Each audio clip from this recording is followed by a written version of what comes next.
Good morning, everybody, and welcome to Law and Crime. I'm Jesse Weber. I'm joined here on set by Norman Williams. We have a lot to break down today. Remember, this is the network where we cover the most interesting live trials and legal stories in the news today. We're hopefully going to be live in 2 different courtrooms, so let's break it all down. Wow. Okay, let's break it down. Joining me, of course, is criminal defense attorney Norman Williams. Norman, remarkable to hear this young girl testify. Well, first of all, she testified when she was 7 years old, testified earlier in this trial, but then in this recorded interview, she was about 4 or 5 years old. To hear that, what did you make of what she had to say to these detectives? That was interesting that she said that she pushed the food down with a knife. And a child's perception of things can be a little off, and it's kind of curious. I really wonder, where did she get that information from? Like, right. Why did she think that? We learned that she wasn't there when the choking or when this incident actually happened, but she did describe physical contact. She talked about this alleged abuse. Even when she was on the stand, she talked about the spanking. You know that has to have an impact. I am getting word, though, we can go live right now into the Rosenbaum courtroom. Alana Hicks King, she's from the Division of Family and Children's Services. This is the state's next witness. We know they really came into play last week. She is testifying. Let's go live. Norman, another witness who comes on the stand and helps verify this alleged abuse. I mean, the state has had, I don't even know how many witnesses to call so far, that they've called so far, who have said that this isn't commonplace injuries, this is abuse. What do you think of it? It just makes my heart hurt, because it just seems like there are so many people, so many spots in this timeline where someone should have said something's going wrong. Let's do something different. The DFCS messed up. Yes, they definitely did. And we know that some of the people who got fired, they're named as defendants in a civil action. What should the DFCS learn from this? I mean, I know you got to give parents, even foster parents, some discretion and take their word for what's happening, but what's the lesson to be learned from here? You do. It's tough because, the Rosenbaums, they stepped up to care for these kids. And I don't think anybody would have imagined in their wildest dreams that they would have been abusive. If you're going to be abusive, why bother? Yeah, and look, it's allegedly abusive, right? They're still, innocent until proven guilty. But the question, of course, is something was going on. Yes. Why was Layla getting sick? I mean, if we go all the way back to the beginning of this trial, Tessa Daniel, the biological mother, started recording conversations with Jennifer Rosenbaum because she felt something was up. If she felt something was up, why didn't the DFCS feel like something was up? Right. It's like they didn't take the mother's word for it, I guess, because she was unreliable. She wasn't caring for her own kids. Right. So whatever she says, who cares? It's a disturbing case from a lot of different angles. It's just started up today. We're going to take a quick break. When we come back, we'll be live. Stay tuned. Okay, Norman, so we have somebody here from the DFCS who qualified this as abuse and neglect. Again, a powerful statement from a state witness. What's the defense going to be doing here? Well, I mean, the defense is going to try to discredit her and say that, well, what happened before? Like, why is this after the fact you're figuring out that there's abuse? Like, why now? Meaning it's so easy to say this now, hindsight's 20/20, and the pressure of the trial and news coverage and trying someone to blame. The problem is when you have so many witnesses, medical professionals, DFCS, even people from the DFCS said they made mistakes. Is it the jury, are they defense saying the jury ignore everything that you've heard, don't believe that theory, just believe that it's possible this was an abuse and this was an accident and the Rosenbaums did nothing wrong? And any of these other medical professionals who say that this is not a result, this can never be a result of horseplay or resuscitation efforts or choking, just ignore that scientific evidence. No, it's a hard mountain of evidence to try to climb over, and it's also one of the hardest defenses in the world is forget about what everybody else is saying. Just listen to what I'm saying. It's a very hard defense. Got to be a good lawyer. Yes. Got to be a good lawyer. And we're waiting for the defense to put on their case. They're still cross-examining, and I will say, very strongly, doing a very good job cross-examining these witnesses, but that's what they're doing right now. We're waiting to see what witnesses they will ultimately call and what they're going to do with their case. Let's take a break. When we come back, we're going to jump live, and the state will continue to point the finger at these two people and say they are responsible for the death of Layla Marie Daniel. We'll be right back.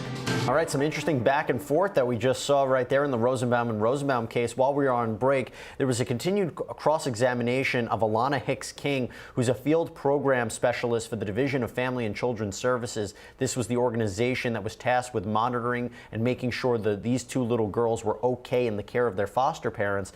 And under direct examination by the state, they said that there was substantial evidence to show that Layla Daniel was in fact neglected and physically abused, while Millie, her older sister, was physically abused herself.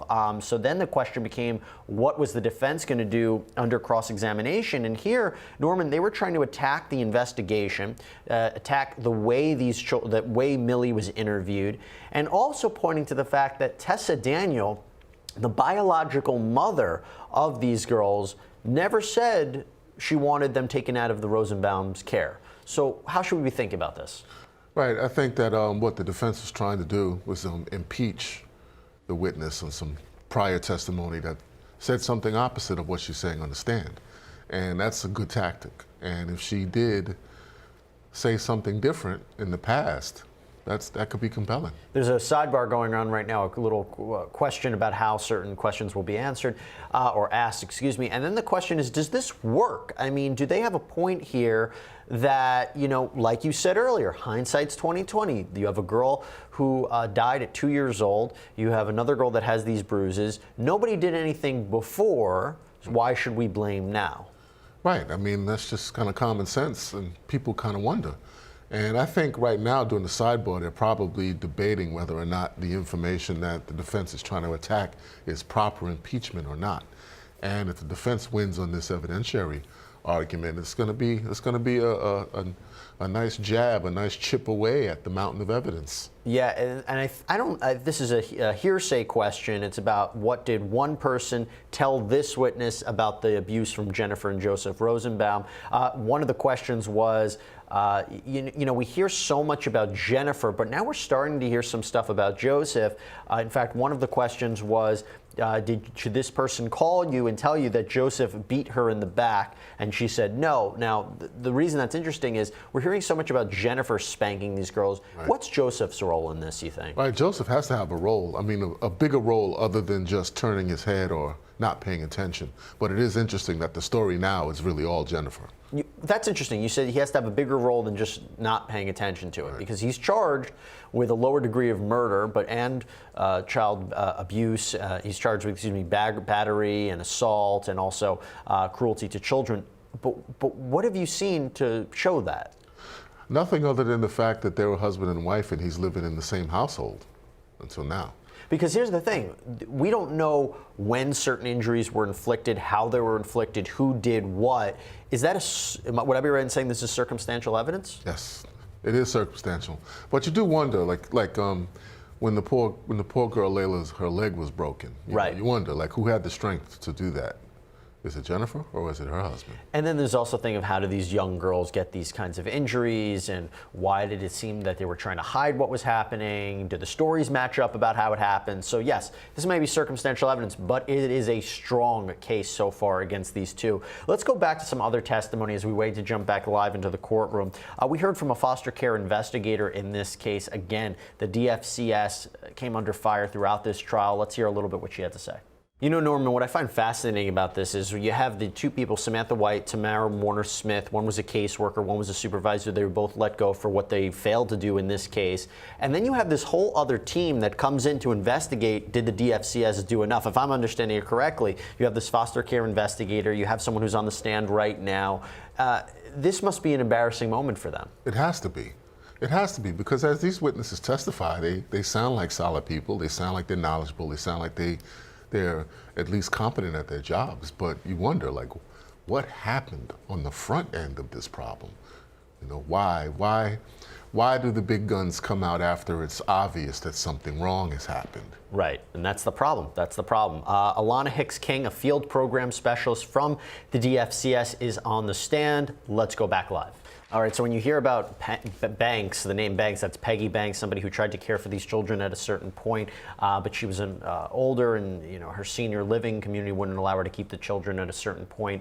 But it's interesting to hear the back and forth. I find this such a tragic case when you think about these two young girls who were born, they're born into a difficult life. They're born into a life where their biological mother had serious drug problems, lost custody of them, and then they go from home to home to home and end up in the Rosenbaums, who by all accounts seem to be the perfect parents for them. Yeah, they really did. It's just such a tragedy. It's just amazing.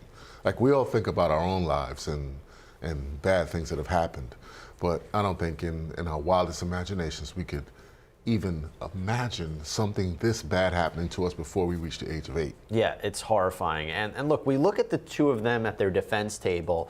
Odd sight to see a husband and wife tried together, same attorney, same table. What are your thoughts on that? Yeah, that's a mistake. I mean, if they would have come to me and asked if I could represent them both, I would have said no. I mean, the first thing that kind of goes off in my head is that the fact that the two are charged with differing levels of criminal liability says that there may be a finger-pointing defense, and the two really should not be represented by the same counsel. Especially if you have a situation where Jennifer was with the kids more than Joseph. And like you said, would he just show up and see what was going on? Was he implicated that way? Again, that's the point. Now, things are taking a different turn. We have just gotten word that a new witness has taken the stand. This is a psychotherapist. I'm very curious to hear what role she is going to play in this. Did she have an opportunity to interview Millie? Let's see. Let's go live. Okay, so she's giving her background right now. Norman, where were you going with this testimony?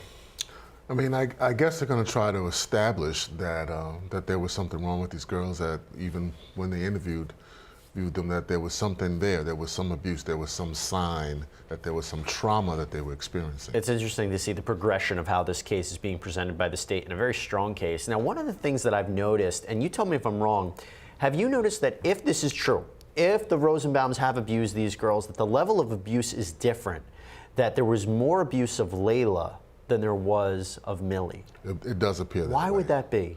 That happens. Sometimes one child is targeted and the other children are not bothered. Is it an age thing? She was be. younger, needed more care? Could be age, could be her personality, could be anything. It's so strange to think about and horrible to think about when you're talking about she was a 2-year-old girl, and we show the pictures of her. I mean, she's adorable. How on earth can someone be mad or do this to someone? No, it's the truth. I mean, she is adorable. She's beautiful. And that's the tragedy of this whole case, trying to understand exactly what happened to this girl, as well as Millie. Millie is a victim in this case. She testified about what happened to her and her sister. And you can't take that you have to take all of this into account, especially for this jury. We're going to take a break. When we come back, we're planning on jumping live, and we'll hear where this psychotherapist is going with her testimony. And if it's anything from what we've seen so far, it should be a strong witness. Take a quick break. We'll be right back.